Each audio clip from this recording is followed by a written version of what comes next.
Biden America అధ్యక్ష ఎన్నిక నుంచి జో బైడెన్ అవుట్. డెమోక్రాట్ల ఒత్తిడికి తలొగ్గిన ప్రెసిడెంట్ దేశ ప్రయోజనాల కోసమే తప్పుకుంటున్నా, అధ్యక్షుడిగా పూర్తి కాలం కొనసాగుతా, కమలా హారిస్ కు మద్దతు ఇస్తా అంటూ బైడెన్ చెప్పడం జరిగింది.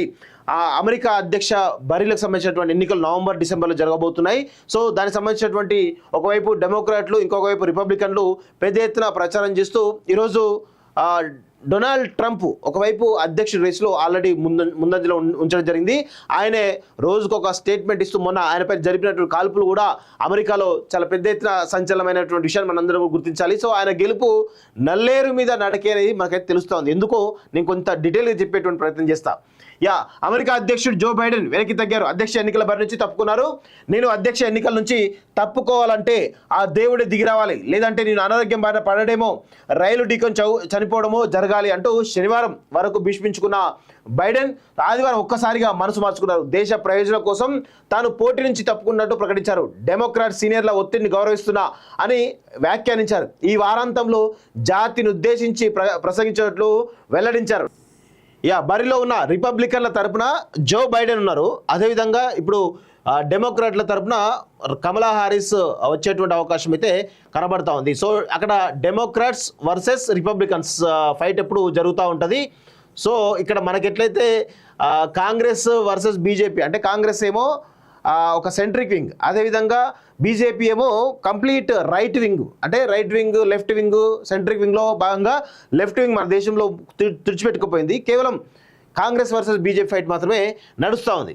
సో రిపబ్లికన్లకు సంబంధించినటువంటి డొనాల్డ్ ట్రంప్పై హత్యాయత్నానికి ముందే ఆయన విజయావకాశాలు 60% దాకా ఉండగా కాల్పుల ఘటన తర్వాత 78% పెరిగిపోయాయి.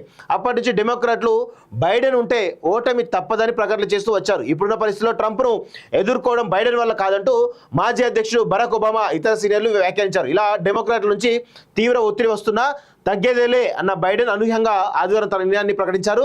గురువారం రాత్రి తనకు కోవిడ్-19 సోకిందని ప్రకటించిన బైడెన్ ప్రస్తుతం తన ఇంట్లో స్వీయ క్వారంటైన్లో ఉన్నారు. తన తాజా నిర్ణయంపై ఓ లిఖితపూర్వక ప్రకటన చేశారు. ప్రియమైన అమెరికన్లకు, అమెరికా అధ్యక్షుడిగా సేవ చేయడం నా జీవితంలో గొప్ప గౌరవం. గడిచిన 3.5 ఏళ్లలో మనం చాలా అభివృద్ధిని సాధించాం. ఈరోజు అమెరికా ప్రపంచంలోనే శక్తివంతమైన ఆర్థిక శక్తిగా ఉంది. దేశ పునర్నిర్మాణంలో మనం ఎంతో కృషి చేశాం. డ్రగ్స్ను నిరోధించాం. తుపాకీ సంస్కృతికి చెక్ పెట్టేలా చట్టాన్ని తీసుకొచ్చాం. మొట్టమొదటిసారిగా ఆఫ్రికా మూలాలున్న అమెరికా మహిళను సుప్రీంకోర్టులో నియమించాం. కోవిడ్ సమయంలో ఆత్మ నిర్భరంతో ముందుకు వెళ్ళాం. ఆర్థిక ఒడిదుడుకులు లేకుండా జాగ్రత్తలు తీసుకున్నాం. అన్నింటికంటే ముఖ్యంగా ప్రజాస్వామ్యాన్ని కాపాడుకున్నాం. పార్టీ నిర్ణయం మేరకు దేశ ప్రయోజనాల కోసం ఇప్పుడు అధ్యక్ష ఎన్నికల బరి నుంచి తప్పుకుంటున్నా అని ఆయన లేఖలో పేర్కొన్నారు. అదే సమయంలో డెమోక్రాట్లు ఉద్దేశించి ఎక్స్లో పోస్ట్ పెట్టారు. నా ప్రియతమ డెమోక్రాట్లకు నేను నా నామినేషన్కు ఆమోదించకుండా పరిపాలనపై దృష్టి పెట్టాలనుకున్నాను. 2020లో నేను అధ్యక్షుడైన వెంటనే మొదటగా చేసింది కమలా హారిస్ను ఉపాధ్యక్షురాలిగా నియమించడం. ఈ 3.5 ఏళ్ల పాలనలో ఆమె నాకు ఎంతగానో సహకరించారు. నా వారసురాలిగా ఆమెను ఆమోదిస్తున్నాను. ఆమెకు నేను పూర్తి స్థాయిలో మద్దతిస్తాను. ప్రియతమ డెమోక్రాట్లరా, ఇదే తరుణం మనం కలిసికట్టుగా ట్రంప్ను ఓడిద్దామని ట్విట్టర్లో పిలుపునిచ్చారు. సో దాదాపు చాలా రోజులు మొండిబాటు పట్టిండు. నేను అధ్యక్ష బరిలో ఉంటాను, ట్రంప్ను ఓడిస్తాను, మరొకసారి అధ్యక్షుడిగా నేను ఎన్నుకోబడతానని చెప్పేసి ఘంటాపదంగా చెప్పినప్పటికీ కూడా ఆయన ఓటమి ఆల్రెడీ ఆయన ఉంటే ఓటమి ఖరారు అయిపోయింది. అయితే ఇంకొక విషయం ఏంటంటే ఆయన ప్రతిపాదిస్తున్నటువంటి కమలా హారిస్ ఎవరైతే ఉన్నారో ఈమె పోటీ చేస్తే, అధ్యక్షురాలిగా పోటీ చేస్తే కనుక ట్రంప్ ఇక్కడ మనం చూసినాం కదా 70% ఆల్రెడీ పెరిగిపోయినాయి కదా, ఆయన అవకాశాలు 90% పైగా పెరిగేటువంటి అవకాశాలు ఉంటాయి. ఎందుకంటే బైడెన్ కంటే కమలా హారిస్ పైనే పెద్ద ఎత్తున తీవ్రమైనటువంటి వ్యతిరేకత ఉంది.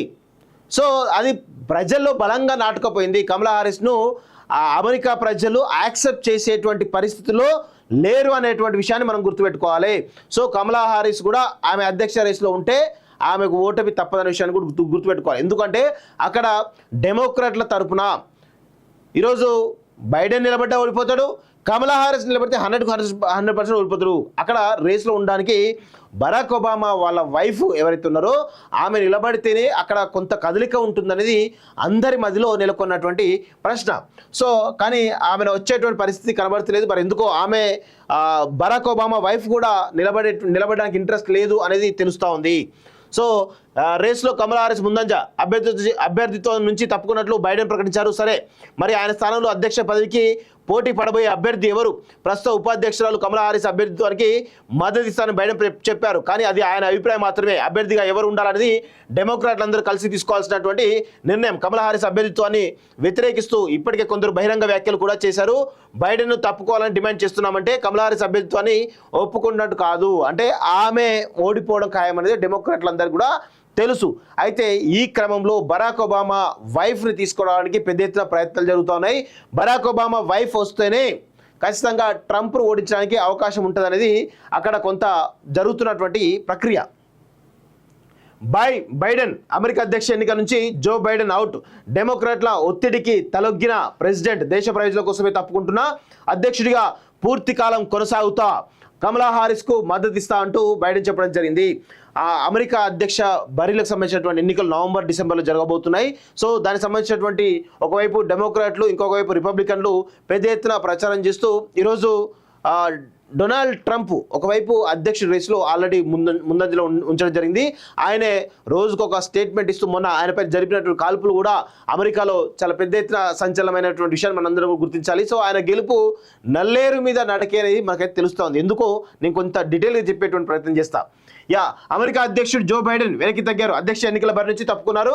నేను అధ్యక్ష ఎన్నికల నుంచి తప్పుకోవాలంటే ఆ దేవుడే దిగిరావాలి, లేదంటే నేను అనారోగ్యం బారిన పడడేమో, రైలు ఢీకొని చనిపోవడమో జరగాలి అంటూ శనివారం వరకు భీష్మించుకున్న బైడెన్ ఆదివారం ఒక్కసారిగా మనసు మార్చుకున్నారు. దేశ ప్రయోజనాల కోసం తాను పోటీ నుంచి తప్పుకున్నట్టు ప్రకటించారు. డెమోక్రాట్ సీనియర్ల ఒత్తిడిని గౌరవిస్తున్నా అని వ్యాఖ్యానించారు. ఈ వారాంతంలో జాతిని ఉద్దేశించి ప్రసంగించినట్లు వెల్లడించారు.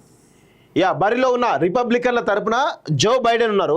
అదేవిధంగా ఇప్పుడు డెమోక్రాట్ల తరపున కమలా హారిస్ వచ్చేటువంటి అవకాశం అయితే కనబడతా ఉంది. సో అక్కడ డెమోక్రాట్స్ వర్సెస్ రిపబ్లికన్స్ ఫైట్ ఎప్పుడు జరుగుతూ ఉంటుంది.